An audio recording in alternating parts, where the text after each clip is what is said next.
এরপরে আমরা যৌবনে যাই, আর যৌবনে গিয়ে আমরা আমাদের নিজেদেরকেই বিশ্বের সবকিছু মনে করি, দুনিয়ার সবকিছু আমরাই। এই যৌবনকালটাকে আমরা বেশিরভাগ যুবকই আল্লাহ পাকের পথে উৎসর্গ করার মানসিকতা রাখি না।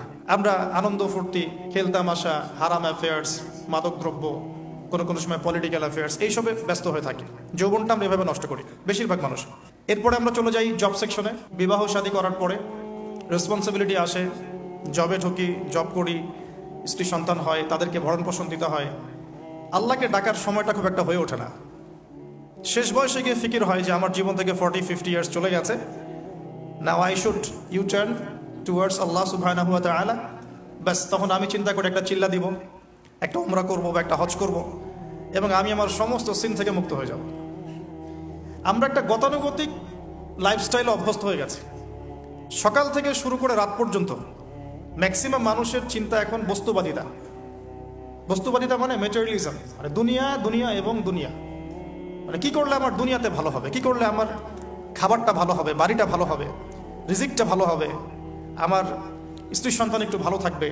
এই যে চিন্তাগুলো, আল্লাহ এবং তার রাসূলকে অ্যাভয়েড করে এই যে চিন্তাগুলো, এই চিন্তাটাকে আমরা বলি বস্তুবাদিতা, ম্যাটেরিয়ালিজম। দেখবেন গতানুগতিক লাইফস্টাইলে এখন এই পৃথিবীর বেশিরভাগ মানুষ বস্তুবাদী।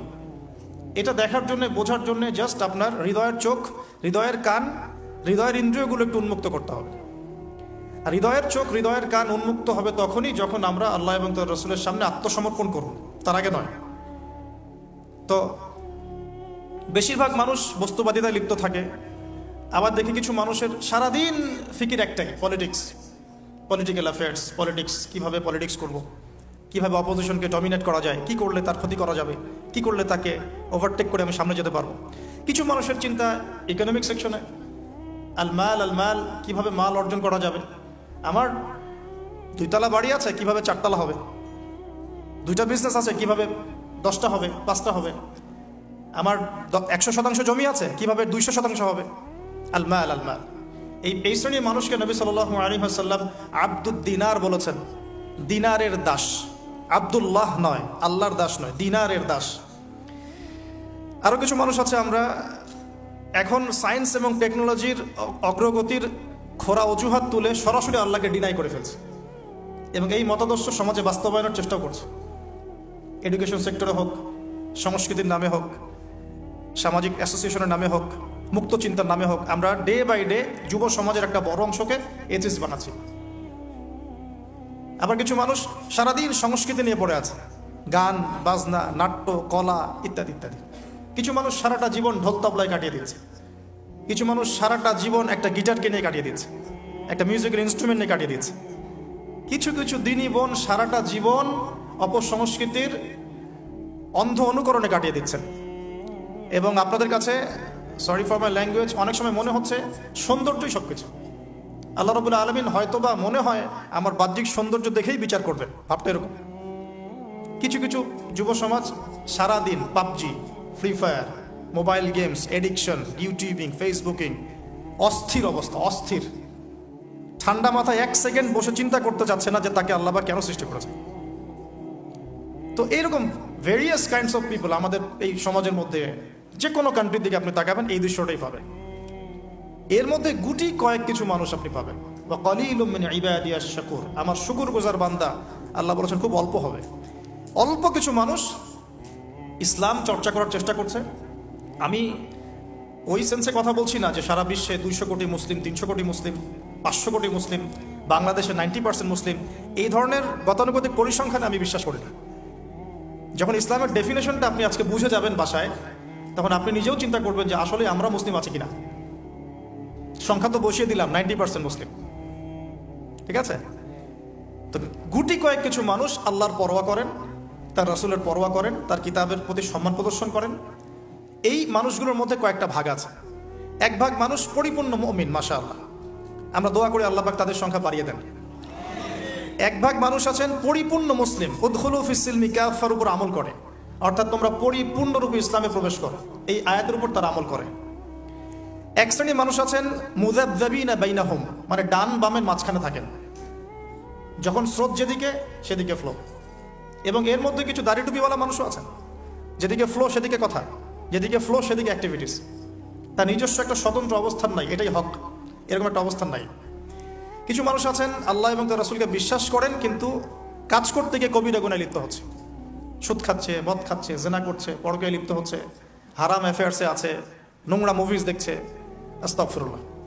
কিছু মানুষ আছেন পার্ট টাইম মুসলিম, শুক্রবারে আপনি তাদেরকে পাবেন, ঈদের দিনে পাবেন, কোন একটা কনফারেন্সে পাবেন, আপনি 5 ওয়াক্ত নামাজে পাবেন না। আপনি এর মধ্যে পাবেন কিছু প্রোটেস্ট্যান্ট মুসলিম। প্রোটেস্ট্যান্ট কেমন? কালিমা তো পড়েছি, লা ইলাহা ইল্লাল্লাহ, আল্লাহ মাফ করে দিবে, এই যে চিন্তা মাথায় বসিয়ে নিয়েছে, সে আমলকে ইমানের অংশ মনে করছে না। কালিমা একদিন পড়েছি, লা ইলাহা ইল্লাল্লাহ মুহাম্মাদুর রাসূলুল্লাহ, ব্যাস আমি জান্নাতে চলে যাব। Protestant version of Islam.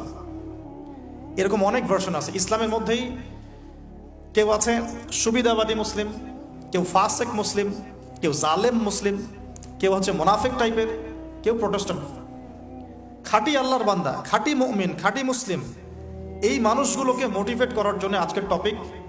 আসুন কিছু মহামানবের গল্প শুনি। শুরু করতে চাই আমাদের আদি পিতা আদম আলাইহিস সালামকে দিয়ে।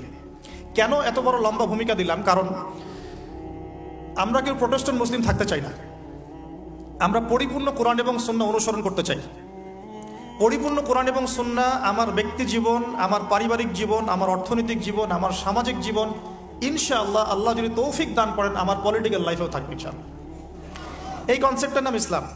এই কনসেপ্টকে ডিনাই করলেই মুনাফিক হয়ে যায়।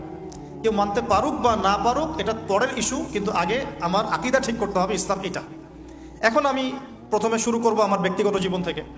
আমি সালাত দিয়ে স্টার্ট করব, আমি সওম রাখবো, বেশি বেশি নফল ইবাদত করব, কোরআন তেলাওয়াত করব, দান সাদাকা করব, ভালো কাজে অংশ নিব, সৎ কাজে আদেশ করব, অসৎ কাজে নিষেধ করব। আমি আমার ব্যক্তি জীবনটাকে ইসলামাইজড করব সবার আগে। আমি সবার আগে বড় স্তরে যাব না, এটাই সুন্নাহ। এরপরে আমার একটা পরিবার আছে।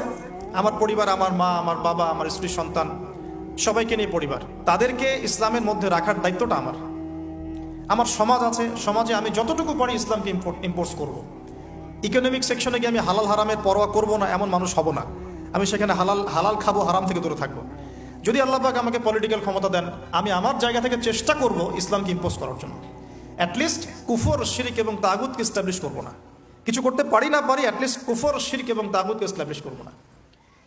মোটা দাগে কথা বললে অনেক হার্ড কথা হয়ে যায়। পুরো ওয়ার্ল্ডের গ্লোবাল অ্যাফেয়ার্সই এখন তাগুতের উপরেই আছে। আপনি কত বড় সংস্থার নাম নেবেন, world bank, IMF, United Nations, কোনো অ্যাসোসিয়েশনের মধ্যে 100% কেন 10% ইসলাম নাই। তো এখন আমাদের করণীয়, নিজের ব্যক্তি জীবন থেকে যখন ইসলাম বিদায় নিচ্ছে তখন ওই লেভেলে কথা বলাই তো আমার জন্য দুষ্কর, এটা তো অপরাধ, আমার জন্যই অপরাধ। তো আমাদের ফার্স্ট অফ অল স্টার্ট করতে হবে ব্যক্তি জীবন থেকেই, দেন পরিবার, সমাজ, গ্র্যাজুয়ালি উই উইল অ্যাডভান্স ইনশাআল্লাহ তাআলা। এখন আকীদাকে স্পষ্ট করলাম। আল্লাহ পাক সূরা মুলকের মধ্যে একটা কথা বলছেন, এই আয়াতটা থেকে আমি সামনে যাচ্ছি। আল্লাহ পাক, আপনারা সবাই সূরা মুলক আজকে তেলাওয়াত করবেন বাসায় গিয়ে, কারণ রাতের বেলা সূরা মুলক পড়াটা কিন্তু সুন্নাহ। এখানে আল্লাহ রাব্বুল আলামিন একটা কথা বলেছেন, তাবারাকাল্লাযী বিয়াদিহিল মুলক ওয়া হুয়া আলা কুল্লি শাইইন কাদির। আল্লাহ পাকের হাতেই রাজত্ব, কর্তৃত্ব, তিনি সমস্ত বিষয়ের উপর কর্তৃত্বশীল। আল্লাযী খালাকাল মাউতা ওয়াল হায়াতা, যিনি মৃত্যু এবং জীবন সৃষ্টি করেছেন। কি রিজনে, কি কারণে? লিয়াবলুয়াকুম আইয়ুকুম আহসানু আমালা। আল্লাহ পাক দেখতে চান আমাদের মধ্যে আমলে আহসানকে। অনেক লেকচারে আমি আহসান শব্দটার অ্যাপ্রোপ্রিয়েট ব্যাখ্যা পাইনি স্কলারদের কাছে, লেকচারারদের কাছে। হাসান শব্দটার সুপারলেটিভ ফর্ম হচ্ছে আহসান। হাসান মানে হচ্ছে ভালো, উত্তম, ভালো, খাবারটা ভালো। আহসান খাবারটা অনেক বেশি ভালো। হাসান মানে উত্তম, আহসান অনেক বেশি উত্তম। বলি আমরা কবির মানে বড়, আকবার সবচেয়ে বড়, সগীর মানে ছোট, আসগর মানে সবচেয়ে ছোট। এটাকে বলা হয় ইসমে তাফজিলের সিগা, মানে সুপারলেটিভ ফর্ম ইংরেজিতে আমরা যেটা বলি। তো আল্লাহ পাক এই আয়াতে একটু খেয়াল করে দেখেন, আল্লাহ পাক কিন্তু আমাদেরকে গতানুগতিক মুসলিম হিসেবে দেখতে চাচ্ছেন না। আল্লাহ পাক বলছেন, আমি দেখতে চাই তোমাদের মধ্যে আমলে আহসানকে।